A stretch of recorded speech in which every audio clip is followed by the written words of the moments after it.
இன்றே டவுன்லோட் செய்து உங்கள் ஃபேவரட் ஷோக்களை என்ஜாய் பண்ணுங்க. உன் அப்பாவால எதுவுமே செய்ய முடியாம போச்சுல்ல. உன் அப்பாவான என் கண்ணு முன்னாடி இந்த வீட்டுல அழுதுட்டு இருக்க. ஆனா என்னால எதுவும் செய்ய முடியல. என்னால ஒரு அப்பனா இருந்து உன்னை இன்சல்ட் பண்றவங்கள தட்டி கேட்க முடியல. ஆனா உன்கிட்ட ஒரு விஷயம் சொல்லவாமா? நீ அழுதாய இதயமே நொறுங்குற மாதிரி இருக்கு. என்னப்பா நீங்க? மனசு வலிக்குதுமா, நீ அழக்கூடாது.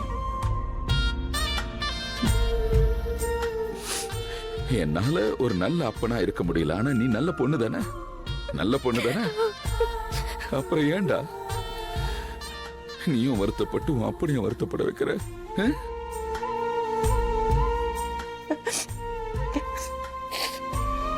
அது என்னன்னா, அம்மாடி, நதியில தண்ணி அதிகமாகி வெள்ளம் புரண்டுச்சுன்னா அதோட வேகத்தை இயற்கையால மட்டும்தான் கட்டுப்படுத்த முடியும். அப்ப நம்மளால எதுவும் பண்ண முடியாது. அந்த சக்தி நமக்கு இல்லமா. அந்த நேரத்துல நாம கடவுள்கிட்ட தான் வேண்டிக்கணும். அதாவது இந்த வீட்டுல என்ன நடந்தாலும் சரி, அது நம்மளோட நல்லதுக்குன்னு நினைச்சுக்கணும். அதோட நீ நல்லா இருக்கணும்னு கடவுள்கிட்ட நான் வேண்டிப்பேன்னு உனக்கு தெரியும். நான் வேண்டிக்கிட்டே இருப்பேன். நீ தாண்டா என்னோட சிங்க குட்டி. நீ எங்க இருந்தாலும் நல்லா இருக்கணும்டா. நீ எங்க போனாலும் உன் நல்ல குணத்தை எல்லாரும் புரிஞ்சுக்கணும். ஏன்னா என்னோட பொண்ணு அப்படிப்பட்டவ. அடுத்தவங்க அவளுக்கு என்ன கஷ்டம் கொடுத்தாலும் அதை அவ தாங்கிக்கிட்டு தனக்குள்ள இருக்கிற சந்தோஷத்தை கொடுப்பா. அப்படிப்பட்டவளை எல்லாரும் புரிஞ்சுக்கணும். எனக்கு அது போதும்.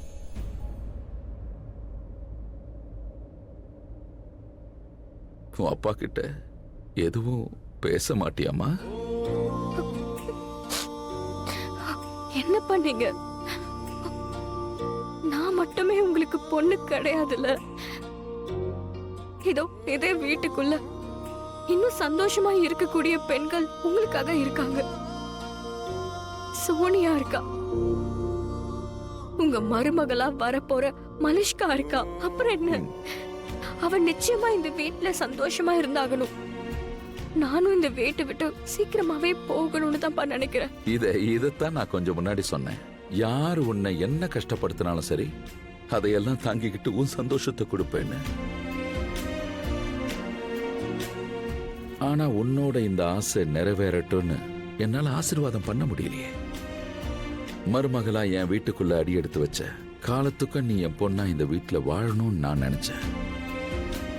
ஆசையா உன்னை என் பொண்ணா என் மனசுல தாங்கினாலும் அடுத்தவங்க வீட்டுல உன்னை எப்படி கட்டி கொடுப்பேன்? என்னால முடியாதுடா.